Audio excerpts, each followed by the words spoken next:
Welcome to Kenton's videos. Enjoy the video. Start by diagnosing the FTP connection with simple network checks and log review. Ping the server and test TCP port 21 with telnet or ensthy.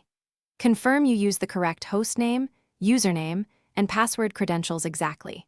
Inspect server logs for codes like 530 or 421 and note timestamps for each attempt.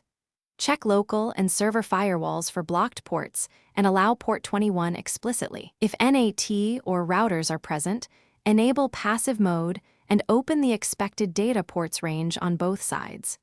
Record all test results for accurate troubleshooting history. Start applying fixes in a controlled sequence to avoid downtime. Open port 21 for FTP commands and configure a passive data range such as 50,000-51,000 on the server and firewall.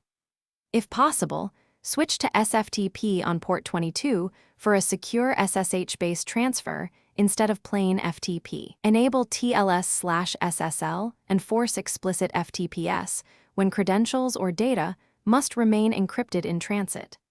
Adjust the FTP client to passive mode, set the correct transfer type, and test with a command line client to isolate GUI issues. Verify the connection after every configuration change using command line FTP or SFTP clients.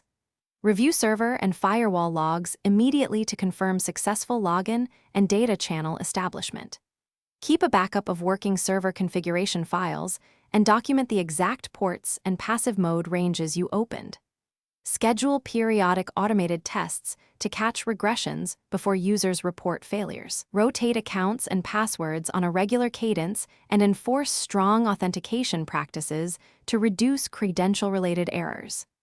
If issues persist, collect logs, note timestamps, and escalate to the hosting provider or network administrator for deeper inspection.